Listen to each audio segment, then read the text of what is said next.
Word.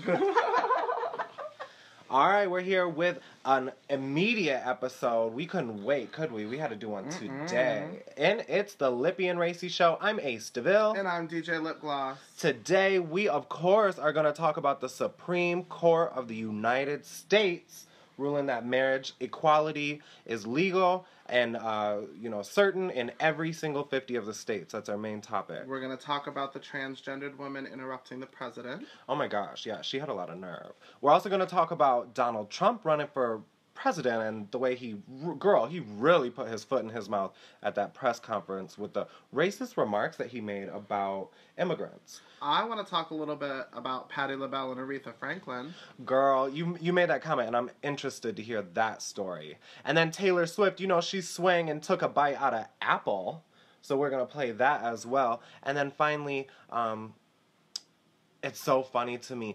You know when they try to, do the gay conversion thing?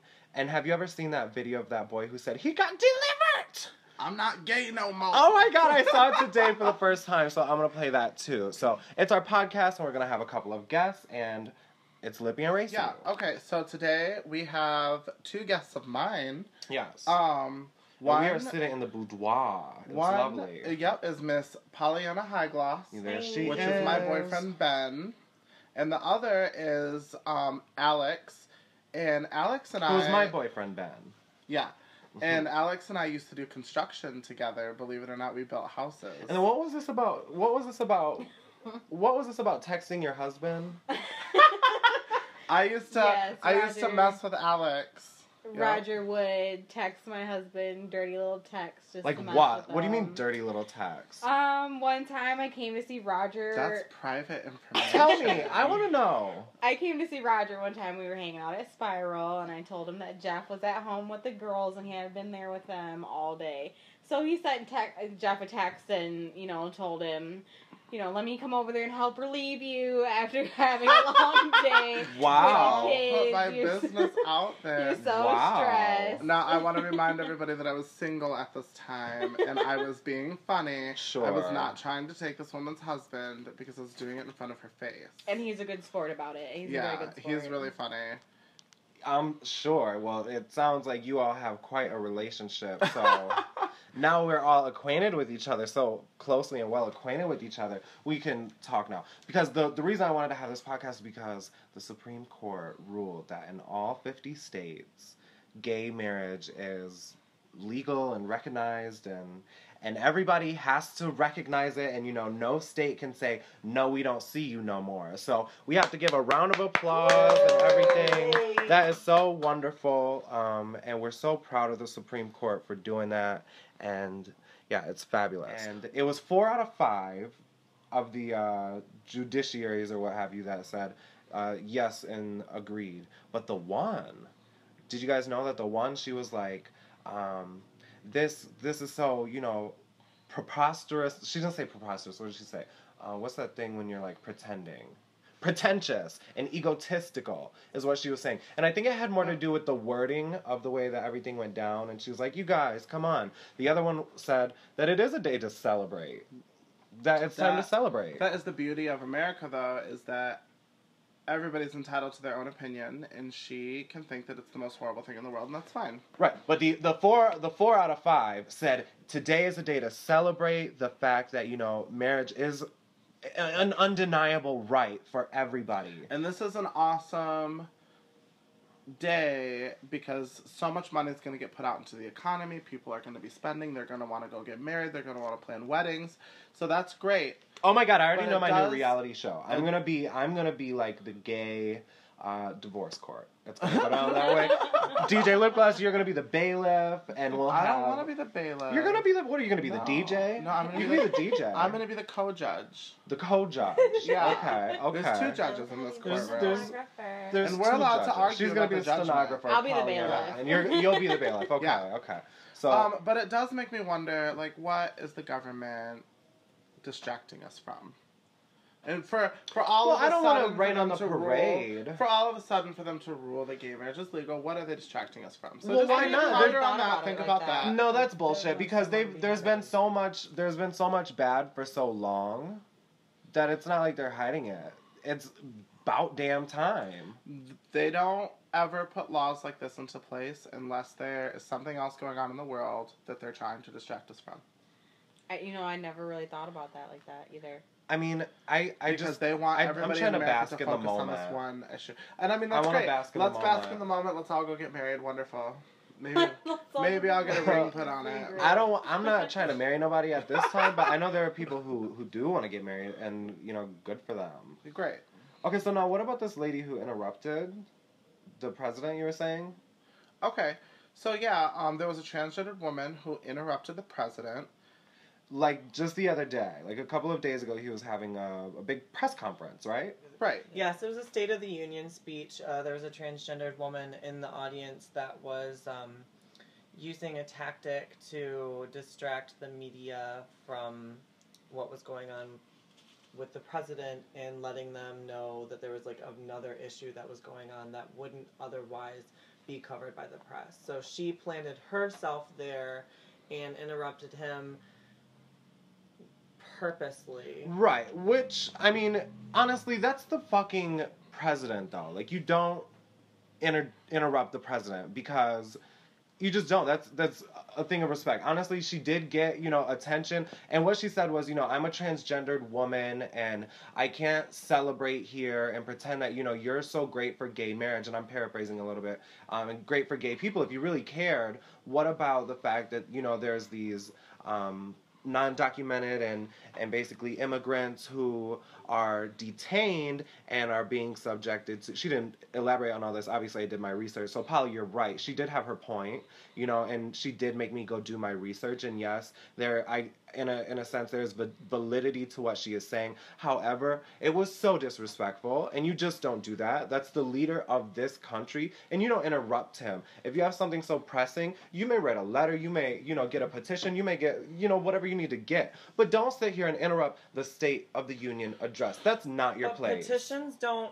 Okay. When you're trying to start and stand up for people's rights, it's very...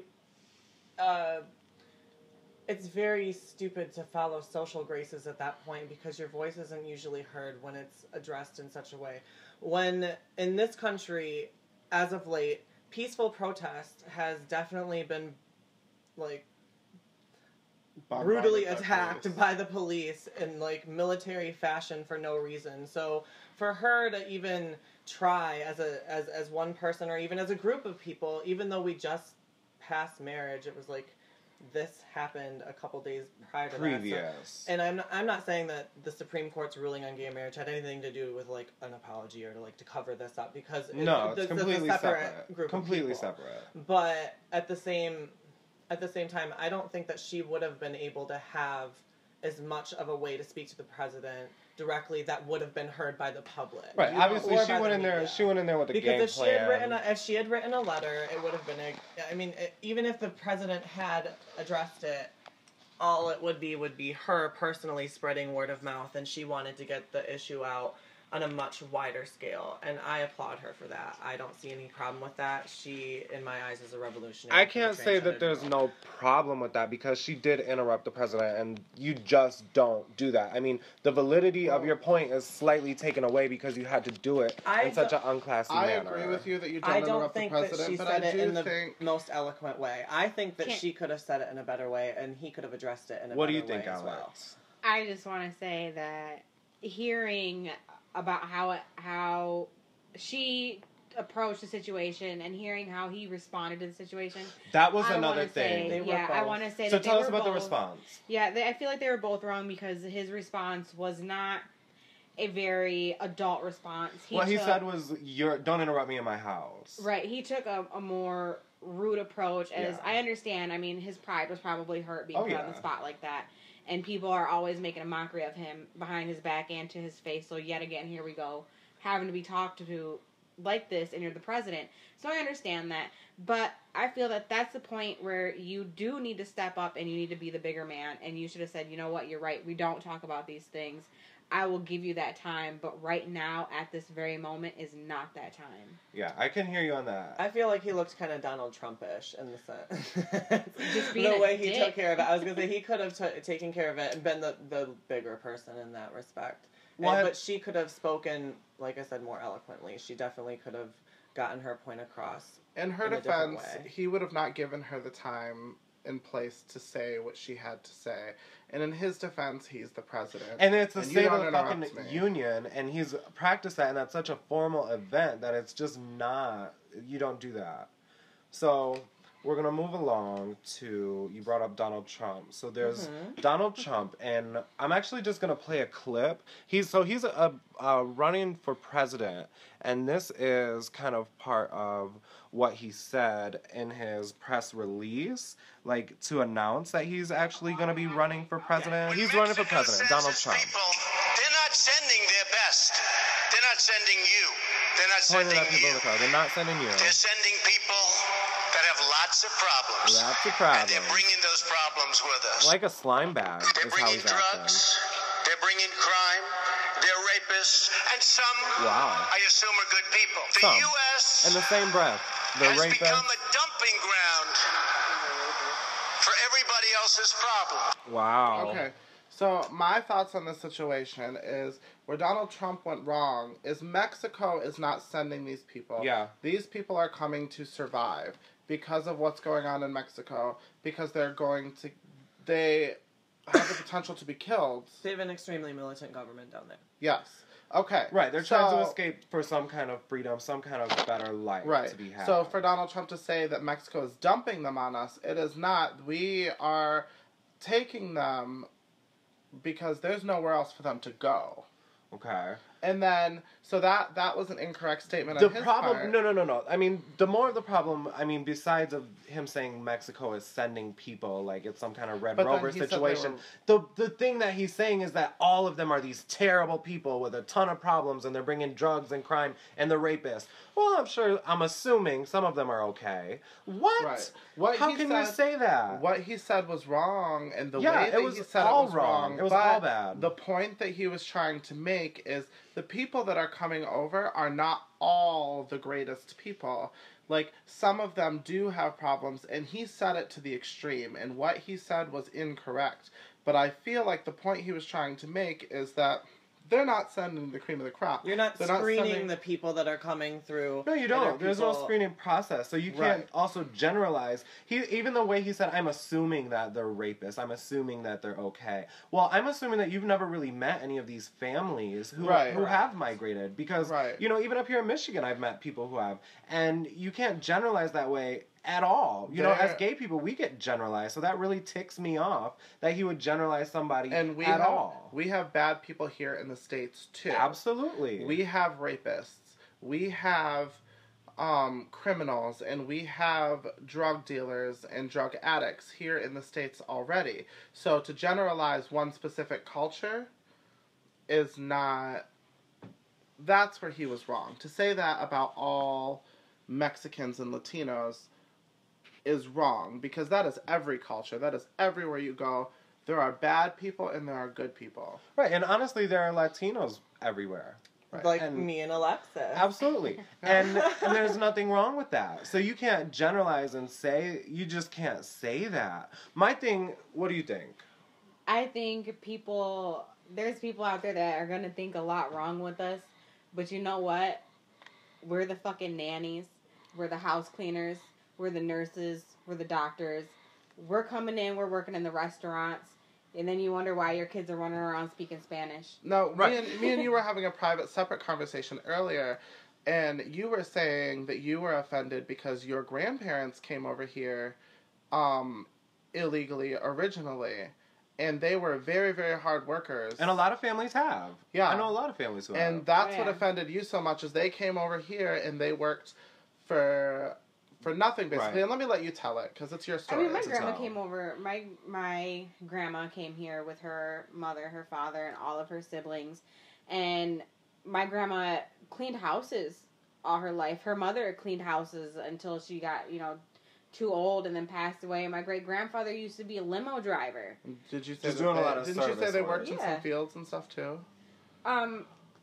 No, not that side of my Not family. that, not quite that deep. I thought Not that's what she that said. side of my I thought that's what family. she No, said no, earlier. no, no. That side of the No. family. Well, We're probably having separate conversations. We had a lot of She has conversations. a family life. Oh, gotcha. I'm a mixed baby. Yeah, she's got a lot going on. But both of my, it's funny though, but I mean, one half of my family are, coming from Texas and Mexico, and the other half of my family comes from the Philippines. So, I mean, I understand that both of my family come from poverty. They have both worked very hard to come to America and make new lives for themselves. And work hard. And to be talked about in such a way is really, it's just mind-boggling because, like I said, we are the ones that are taking care of the world's children. We are the ones that are a lot of the time, especially in places like LA. But you don't want to make a general statement because it's not all Latinas that are babysitters. There are some Caucasian babysitters and stuff. But I mean, you watch not, like Devious Maids. You know what I mean? Is that Eva you can have a Longoria problem with us, but we're here. Yeah, same thing with gay people. I mean, same thing with anything. The thing I think about is South Park. I don't know if anybody else seen it, but South Park, they played that game of Border Patrol, and they didn't want the Hispanics over here, so they were trying to send them all back. And then the Hispanics figured it out that they didn't want to be here. Why be here and work when we can go home and live our lives and do what we want to do? So they left and went back, and you know what America did? America freaked out that they were losing their workers, their babysitters. And this is South Park that we're talking about. Yeah, so this America freaked out and ended up making it Border Patrol that Mexicans were not allowed to go back home. I've never been the biggest fan of South Park personally. Yeah. It's always a little bit too... to the extreme. Yeah, too offensive for me to be... yeah. My thing is, my question with the whole Donald Trump running for president thing is, do we even want a celebrity being like a politician? Like, and I look at, what do you guys think about Arnold Schwarzenegger being the governor of California and also having 2 movies coming out? No, I don't follow Arnold Schwarzenegger because I know that there was the whole affair issue, but as far as being the governor of California, I haven't heard negative things, but I don't know. My thing is, you should. That if you're gonna move down. Yeah, I have no idea. I mean, but my opinion on what I do know is it kind of gives me a red flag that you're the governor of California, but you have found the time to be in a movie. Well, when they said that the Terminator, he's not governor no more, and he did not ever. He's not governor anymore there? No, he never made movies during his time. See, that's what I was confused about. No, who's the governor there now? Do you know? I guess. See, we have to figure that out. Probably who the governor is now. But as soon as he finished is when he started. That's why he made his big comeback into acting again. Ah, okay. Well, that makes sense because now he's got something to do. But he's somebody I really do follow. Well, now we're learning. That makes me feel a little bit better. Donald Trump is really not good guy. So much of a celebrity. No, he's a sleazebox. He's become a part of the media's eye because of his failures and his successes, and and he was at the top. He fell down. He's just kind of a clown, and he's wonderful. Like as far as a businessman, he is a genius. Anything other than that, he's kind of a jerk. Okay, so girl, what was this drama with Miss Patti LaBelle that you were telling me about? Because I live for Miss Patti LaBelle, honey. I was gonna say, she was on Dancing with the Stars, looking fabulous. I live for Miss Patti. So tell me what's the two of Miss Patti. Speaking of presidents and drama and the White House, Patti LaBelle and Aretha Franklin, from what I have read, got into a tiff at Tiffany at a soul concert at the White House. A soul concert. Come on, Queen. Yeah.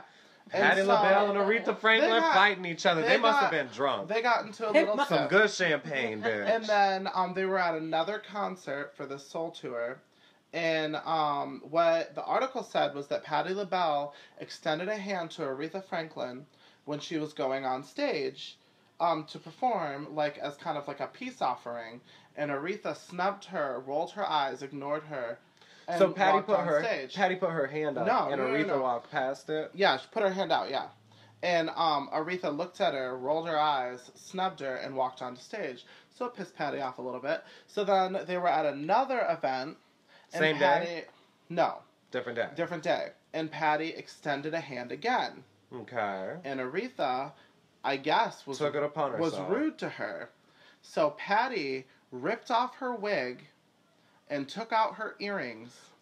Patti LaBelle took her wig off. Took her wig off and her earrings out and walked up to Aretha Franklin. And she's wearing a gown. Now, it said that Aretha saw this happen and she knew that it was a fight ensuing. Oh my God. She knows when you take your wig off, there's going to be a fight. And the earrings. So she tried to stabilize herself. Okay. So she took the stance. Patti LaBelle punched her in the face. You're kidding. And Aretha Franklin pressed charges.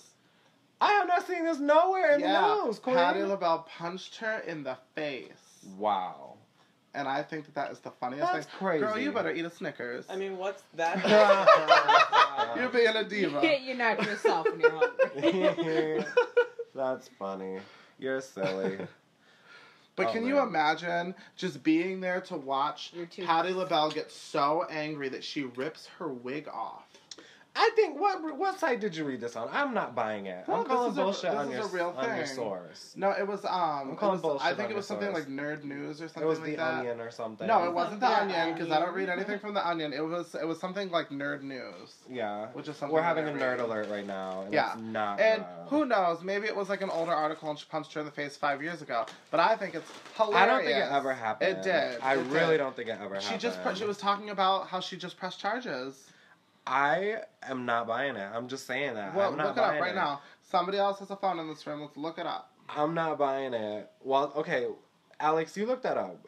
While we do that, I'm going to get into the night. Can you imagine Patti LaBelle? She's too classy for that. And you know she was in a good gown. That's the key thing. She's not taking that wig off. Somebody told you a lie. She took that wig off. Somebody told you a lie. Mm-hmm. I am not buying it. There's no way. There's no way. DJ Lip Gloss out here spreading lies. Okay, so our next story is Miss Taylor Swift. I love this song. Now we got bad blood. Hey. Okay, so Taylor is like she got it. What she did was she wrote an open letter to Apple because they are they're doing a new streaming service similar to like your Pandora or like your Spotify, something like that, where you can, play an artist's music. Well, Taylor wrote them, and you get a free trial, of course. And Taylor wrote them an open letter and said, basically, well, we don't as artists ask you for free iPhones and free iPads, so I'm really shocked and baffled that, a company like yourself who can understand what it is to build from the ground up would expect me, the artist, well, not she didn't say me, and I'm paraphrasing here, because she was like, I know that I can take care of myself and my band and my whole touring family and my recording company, but I'm talking about the independent artist who hasn't been able to make their, breakout yet. And when they do get a song to go, whatever kind of way with your service, they should be compensated. And she wrote this in a public forum, and she got what she wanted because Apple responded and said, well, you know what, Taylor, I guess you're right, but we probably should pay you when we use your music. Well, no, I feel like no shit, bitch. Of course you should pay her when you're using her music. Right. And good for Taylor Swift, standing up for the small guy. And I also think she was just kind of promoting herself at the same time. And Taylor Swift, I hope you get that free iPhone, girl. I'm sure. And if you don't want it, girl, I need a new one because I'm still on iPhone 4. Yeah. And that's why my little sound effects You can be like Oprah. Work. Everybody gets a free iPhone because everybody gets a free Taylor Swift song. I would love it. Yeah. I would love it. I think that's a good idea. Pollyanna, what do you think about Taylor Swift addressing Apple? I feel like it's really bold, and I appreciate it. I mean, like, that's good. I don't like Taylor Swift, and people rip on me for it, and I've had people stop liking me, and it's not that I know her as a person, but I just think she is such a cry-ass. Like, annoying? Well, I could see that. I don't know her as a person. I really don't follow her, so it's not... I really don't want to. And so, there are a couple songs that are catchy, but I always like them. Yeah, that's what I was going to say. Like, you can't deny that it's fucking good music. But then, especially her recent stuff that's coming out. It's so good. She's being produced very well. So congratulations to your team, Taylor Swift. And congratulations to you. Yeah. And to your team, Taylor Swift. Yeah. Absolutely, Taylor Swift. Congratulations to you and all of those team members that have created you and made you. Yeah. You're welcome. Yeah. Alex, what do you think? Do you like Taylor Swift? What's your take on Tay-Tay? I like her, but I'm still trying to figure out who slapped who. Oh, okay. She's over there looking up. She's over there looking up this fight with the Divas. What did you get on the correspondence? What have we? Okay, we got another audio Well, clip. what do we have here? Aretha Franklin ignored Patti LaBelle while at the White House Women of Soul concert. The Queen of Soul entered the concert gracefully, and when Patti reached out to say hi to her, she definitely snatched herself back. Check all this out at MadameNoir.com and tell us what you that's think. enough. We're not promoting your shit anymore. So but I guess there's some kind of validity to it. When was that video uploaded, Alex? Does it say on there? Can you see it? Can you see from the clip? No, it doesn't really say. We're having an issue, but there's 5,000. Well, she don't need no more views. Click off her page. Damn it! You know what? Listen, let me tell you guys. We need more. Support everybody's views. Yeah, but they should support ours. So that's what I was gonna tell you, listeners. Share this podcast with your friends and family members, and we really want to know what you think about what we're doing. So I want you to email us. Lippy&Racey Show @gmail.com. Okay? Okay. So, for our last topic. Yeah, there's this Jonah. Jews offering new alternatives for healing. And there's a New Jersey judge that said, this is a fraud. You cannot tell people that they have, some gay disease and that you can cure them. You can't tell them that they're sick and then sell them this bogus cure. So you can't do that. We've all heard of like. I mean, you can if you want to, conversion but it's not right. No, they're saying that like you can't do like in New Jersey. I'm saying it's not a thing. They're saying it's fraud. Yeah, that's not. You cannot cure people from being gay. That'd be like me telling everybody I had the cure for like cancer or something. Right, or something. Like a shampoo bottle and you'll be cured. Well, I mean, cancer, I feel like could have a cure, but being gay couldn't have a cure. Doesn't have a cure because it's not a disease. Right. Like so it's like saying there's a cure from cancer. being born white. Right. There's a cure from being born black. Like it's yeah, more like that.